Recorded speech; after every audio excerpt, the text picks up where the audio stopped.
రూపాయలతోని తెలంగాణ రాష్ట్రంలో రైల్వే అభివృద్ధి పనులు చేస్తే అభివృద్ధి ఎవరిది?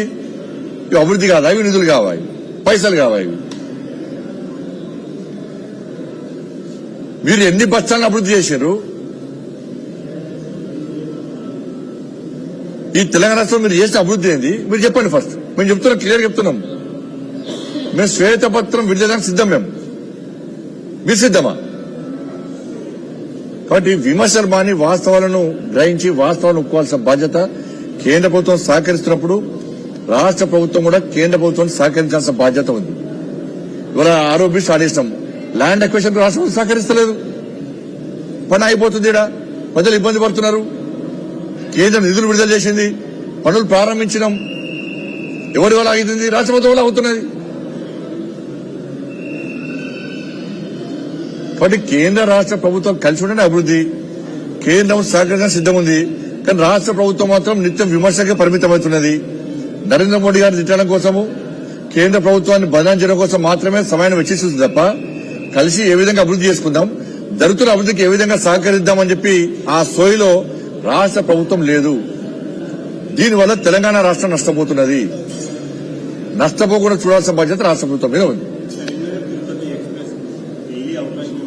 డైలీ అవకాశము అట్లుంటది. రైల్వే ట్రాక్ సంబంధించి కానీ రాకపోకలకి ఇబ్బంది ఉంటుంది. కాబట్టి కొంతమంది స్టేట్మెంట్ ఇచ్చి చేతులు దులుపుకుంటారు. కొంతమంది కరెక్ట్ కష్టమైంది, ఆ ఇబ్బంది ఏంది, ఆ సాధ్యమా అసాధ్యాలు గుర్తించారు. వాళ్ళు విమర్శిస్తారు, రోజు ఆపాలే. అంతకుముందు ఒకసారి నడుస్తుంది. ఇప్పుడు దాన్ని పెంచినాం. మనం ఎట్లా అవకాశం ఉంటే అట్లా పెంచే ప్రయత్నం చేస్తాం. కాబట్టి ఒక స్టేట్మెంట్ ఇచ్చి ఒక వినతి పత్రం పంపించి చేతులు దులుపుకుంటే కాదు, అది సాధ్య అసాధ్యాన్ని గుర్తించాలి. జరుగుతున్న ఇబ్బంది ఏంది, ఏ విధంగా సాధ్యం చేసుకోవచ్చో ఆలోచించి నిర్ణయం తీసుకోవాలి. ఒక స్టేట్మెంట్ ఇవ్వాలి. ఒక స్టేట్మెంట్ పడేసి విమర్శిస్తే కాదు. ధన్యవాదాలు.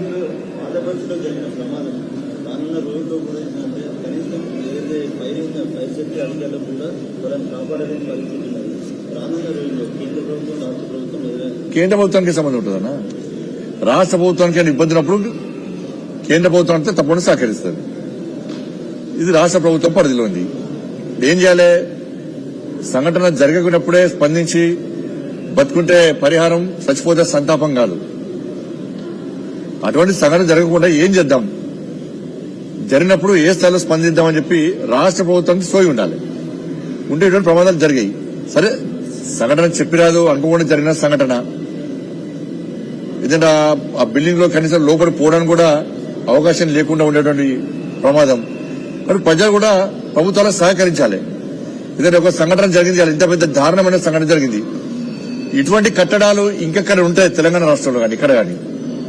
దాన్ని సరి చేసుకుని రేపు మనకు కూడా ప్రమాదం వస్తే, మన ఇళ్లలో ప్రమాదం వస్తే, రేపు ఫైర్ ఇంజన్ వాళ్ళు వస్తే కూడా వాళ్ళకు వెసులుబాటు ఉండే విధంగా, వాళ్ళకు కాపాడే విధంగా ఉండే విధంగా ఏ విధంగా మనం సౌకర్యాలు మెరుగుపరుచుకోవాలో ప్రజలు కూడా సౌకర్యాలు మెరుగుపరుచుకునే విధంగా ఆలోచన ప్రజల్లో కూడా రావాలి.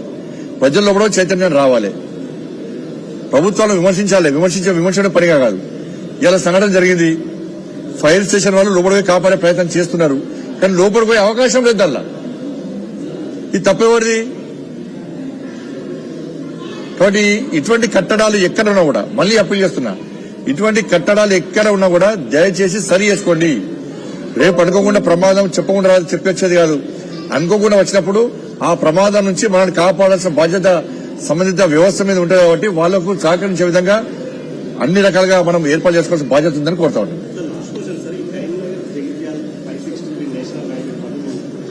లేదు, ఈ 3 months లోపల టెండర్ నిర్వహిస్తున్నాం.